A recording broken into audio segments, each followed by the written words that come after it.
आज आप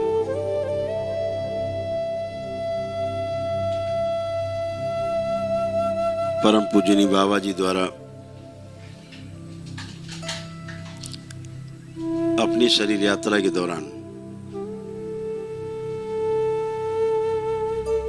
जो तमाम असहनीय कष्टों को सहन करते हुए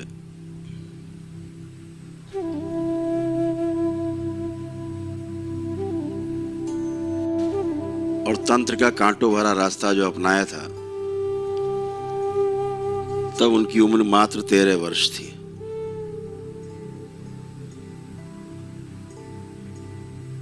और परम पूजनीय बाबा जी अल्पायु थे।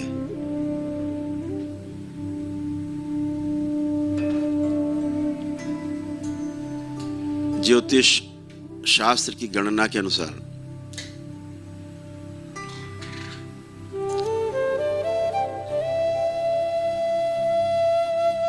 16-17 वर्ष की उम्र से अधिक उनका जीवन नहीं था, वो शरीर यात्रा नहीं थी।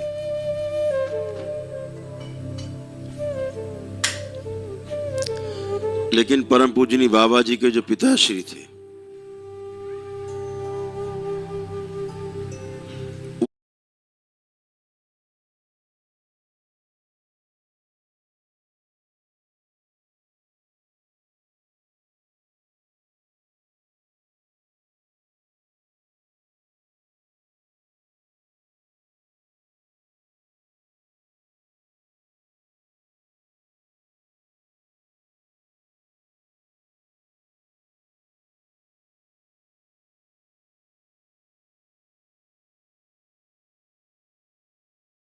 वह भी स्वयं एक तंत्र के बहुत बड़े ज्ञानी थे।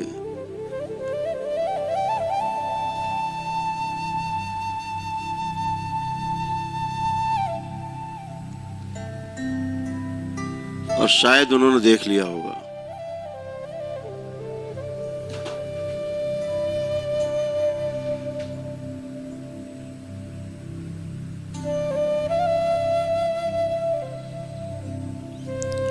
तो सृष्टि को तो कुछ और ही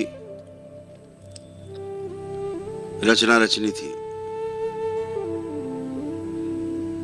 तो 13 वर्ष के अल्पायु बालक में जरूर सृष्टि के द्वारा ही कोई ऐसी घटना घटी होगी, संदेश आया होगा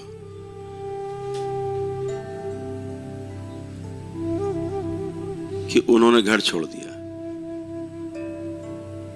13 वर्ष की उम्र में ही वो पहाड़ियों में, कंदराओं में साधु संतों के यहाँ, सिद्धों के यहाँ, गुरुओं के यहाँ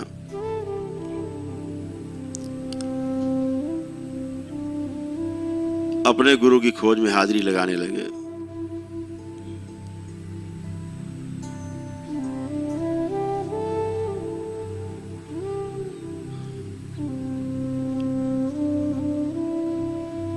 ऐसा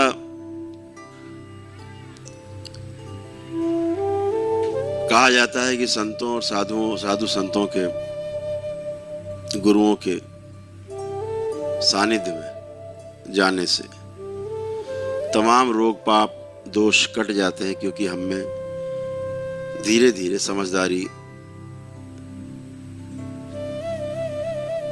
बनने लगती है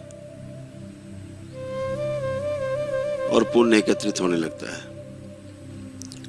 जैसे जैसे हमारा चरित्र बदलता जाता है, वैसे वैसे सृष्टि के नियम भी हमारे लिए बदलते जाते हैं।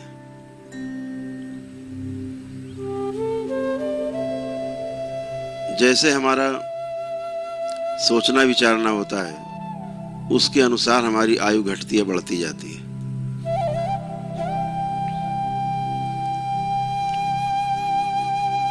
परम पूजनीय बाबा जी की पहली अल्पायु उनके पिताश्री ने काटी।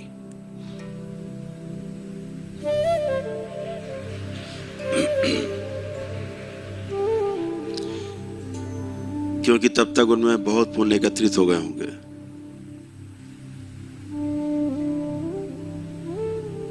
फलतः परम पूजनीय बाबा जी अपने लक्ष्य की ओर निकल पड़े।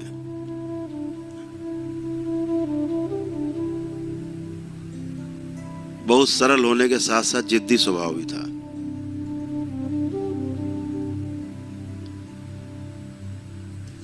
जब उनकी मां की मृत्यु हुई तब परम पूजनीय बाबा जी बाहर ही थे, घर पर नहीं थे।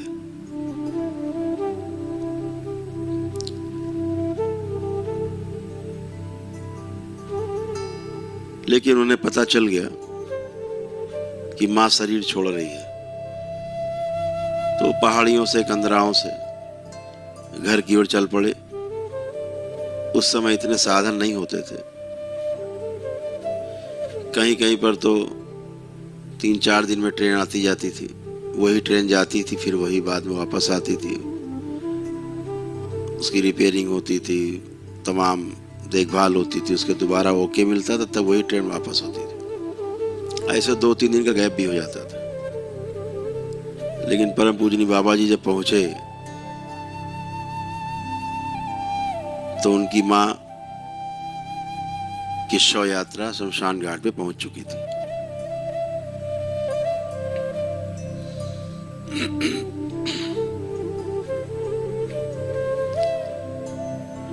तो परम पूजनीय बाबा जी ने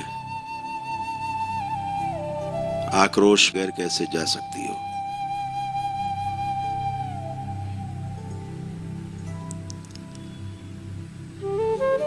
मुझसे बात करके ही जाना होगा। और उन्होंने गंगा तट पे 2 मुट्ठी बालू अपनी मुट्ठियों में भर के और आह्वान किया कि तुम्हें मुझसे बात करके ही जाना होगा। पिताश्री जानते थे ये सब कर सकता है,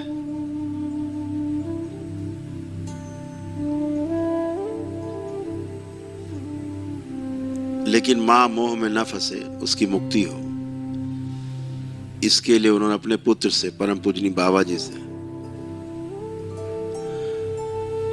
आग्रह किया कि ऐसा मत करो, जिद पे अड़ गए तो हमें तो बात करना है, बिना बात किए कैसे जा सकते। जैसे आप लोग कभी कभी जिद करते थे कि गुरुजी हमारे पितर चले गए, भाई चले गए, उससे बात करनी है, हमेशा हम आपको मना करते थे। सबको मना करता हूं आज भी, मत करो बात।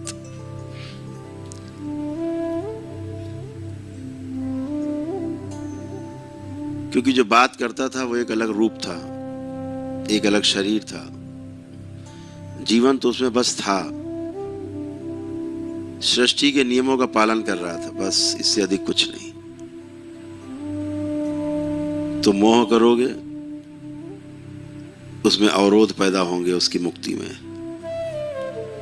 वही उनके पिताश्री ने भी समझाया कि ऐसा मत करो। वो जिद पर लगे, हमें तो करना है। पिताश्री की डांट के बाद उन्होंने 2 मुट्ठी बालू जो हाथ में समेट रखी थी, इसे छोड़ना पड़ा। अपनी 25-26 वर्ष की उम्र में बाबा जी यहां इस यात्रा में पहुंच सके थे कि मुर्दे को भी जिंदा करके बात कर सकते थे। इससे ये संदेश मिलता है, यह तंत्र है।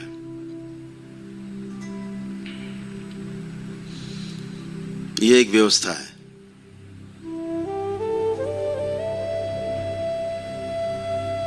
और व्यवस्था में जीने से ही सुख है।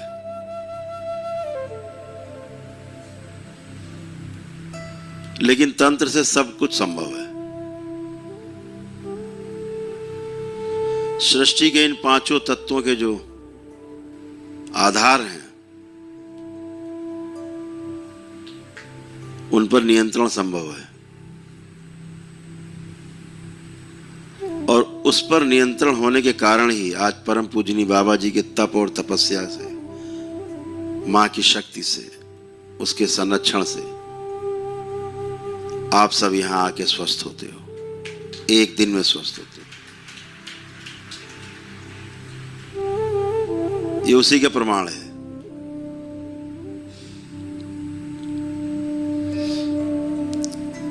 ये दरबार जैसे चाहता है वैसे उस तत्व को कम ज्यादा कर लेता है, घटा बढ़ा लेता है। तत्वों का घटना बढ़ना ही, असंतुलन ही रोग है, कुपित हो जाना ही मृत्यु है।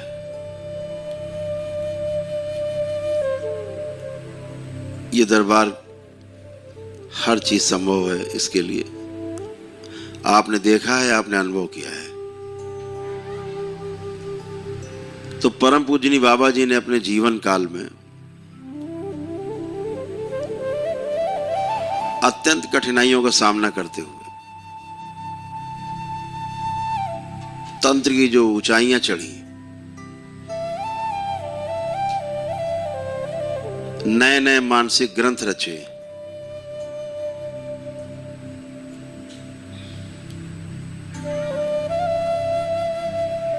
वो कठिनाइयां आपके सामने नहीं आने वाली।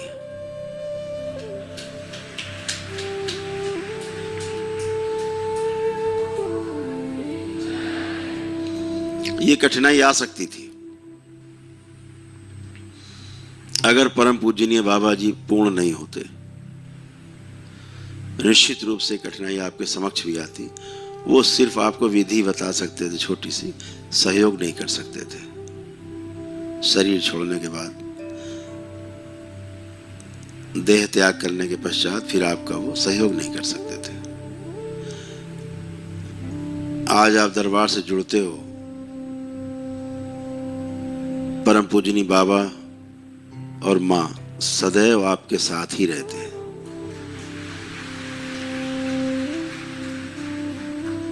हर क्षण केवल आप आंख बंद करते हो और आपके शब्द निकलते हैं हृदय से, आंख खोलते हो पूरा हो जाता है। ये बाबा और मां की शक्ति है। उनका होने का प्रमाण है आपके साथ कि वो आपको सुन रहे हैं, आपको देख रहे हैं, आपको संरक्षण दे रहे हैं, दिशा दे रहे हैं। तो आज आप जिस पहली सीढ़ी पर, पहले पावदान पर तंत्र के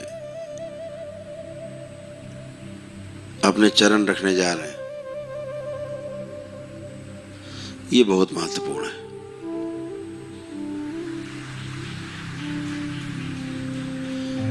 तंत्र का द्वितीय लेवल या तृतीय लेवल मायने नहीं रखता। सबसे महत्वपूर्ण ये प्रथम चरण है, प्रथम लेवल है, पहला लेवल है, फर्स्ट लेवल है, जहां आपके गहरे संकल्प की आवश्यकता पड़ती है।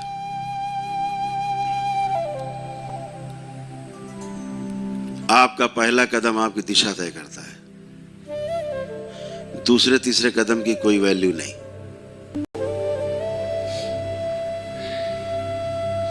तो जीवन एक गणित नहीं है।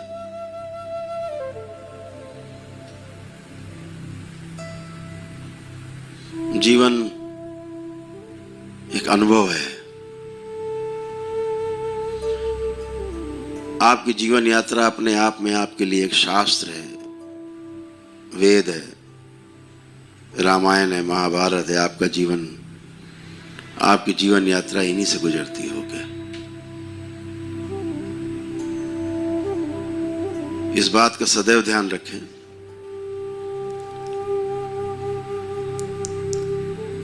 कि हमारे अनुभव हमें छोटा या बड़ा स्तर प्रदान करते हैं।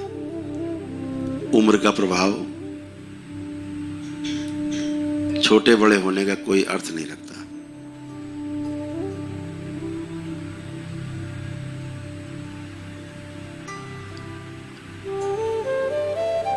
आदि गुरु शंकराचार्य जी बहुत कम उम्र में, लगभग 40 से भी कम उम्र में शरीर छोड़ गए। लेकिन आज हमारे वो प्रणेता बने हुए, आज भी हमारे हृदय में उनके लिए जगह है। आज भी उनके बनाए तमाम नियम हम पालन करते हैं और हम उनको श्रेष्ठ मानते हैं।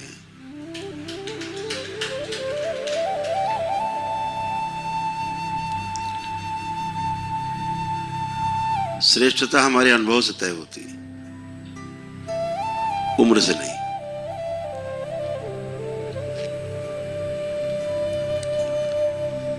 उम्र से केवल हम इतनी गणना कर पाते हैं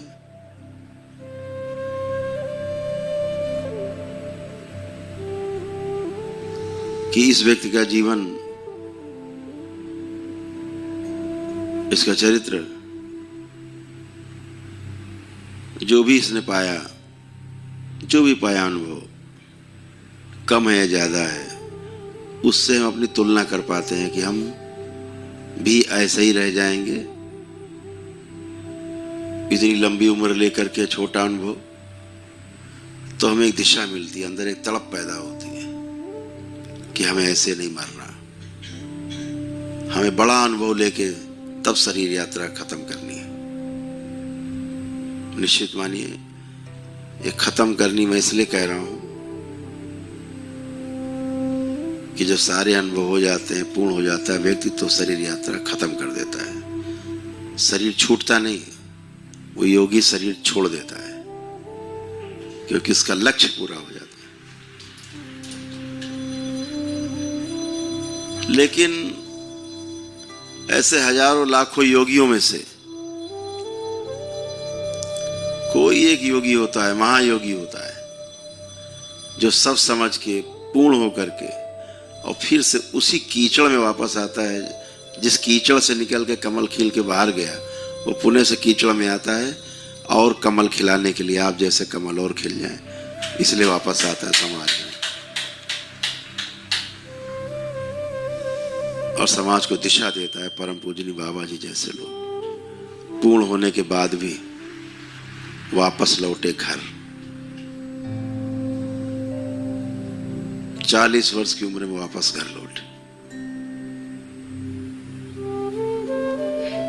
पूर्ण होकर। फिर अगले 111 वर्षों तक उस शरीर यात्रा में केवल लोक कल्याण किया, दूसरा कोई काम नहीं किया।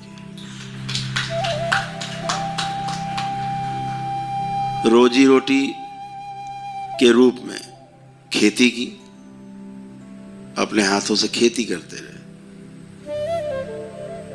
80 वर्ष की उम्र तक खेती करते रहे,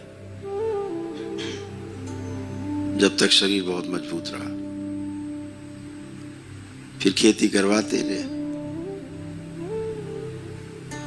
फिर एक ही पुत्र था, वो सब करते रहे। आशय मेरा कहने का ये है कि हम सभी परम पूजनीय बाबा जी के कृतज्ञ हैं कि उन्होंने पूर्ण होने के बाद हम सबको दिशा दी और तभी हमको मिल पाए, नहीं हमको कहाँ मिल पाते।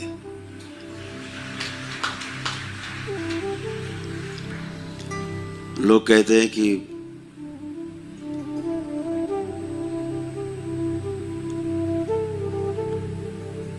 गुरु बना लिया, गुरु बनाया नहीं जाता, गुरु शिष्य बनाता है। शिष्य गुरु कभी बनाता नहीं। अंधा कैसे ढूंढेगा आंख वाले को? आंख वाला अंधे को ढूंढता है। शिष्य अंधे हैं, कुछ नहीं जानते, कुछ नहीं पता, अंधेरे में हाथ पैर मार रहे हैं। आंख वाला पकड़ लेता है, हाथ इधर आओ, तुम में योग्यता है, तुम में क्षमता है। आंख वाला ढूंढता है, गुरु ढूंढता है शिष्य को। तो ये भ्रम निकाल देना बेहतर होगा कि हमने गुरु को ढूंढ लिया। आप सिर्फ प्रयास करते हो, लेकिन इस परीक्षा में आप नहीं, गुरु पास होता है। आपको पहचान लेता है, आपको अपने जैसा बनाने की कोशिश करता है। परम पूजनीय बाबा जी आज भी हमारे बीच में शरीर रूप में ही उपस्थित है। हो सकता है आपके बीच में बैठे हो,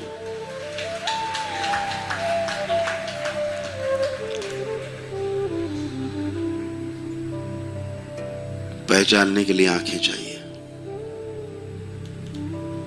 ये आंख, इस हाड़ मांस की आंखों से नहीं जान सकते, उन्हें देख नहीं सकते।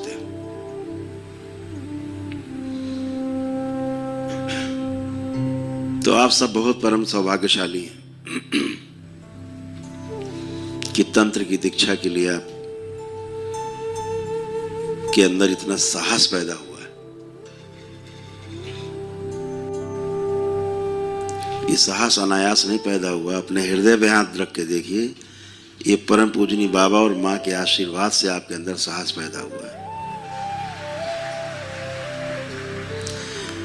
क्योंकि उन्होंने ढूंढा है आपको चुना है, आप में संभावनाएं देखी हैं, आशाएं हैं, चुना है आपको। निश्चित रूप से कुछ लोग इस शरीर यात्रा में चाहे कुछ ही कदम जा पाए, कुछ लोग लक्ष्य को पाएंगे, कुछ लोग बीच में भी रह सकते हैं, कुछ 10-20 कदम चल के भी रह सकते हैं, लेकिन जितनी यात्रा आप कर पाओगे ये आपके इस शरीर यात्रा का अनुभव होगा, और अगले शरीर यात्रा में ये अनुभव से आप आगे शुरू करेंगे। ये कभी अनुभव खत्म नहीं होगा।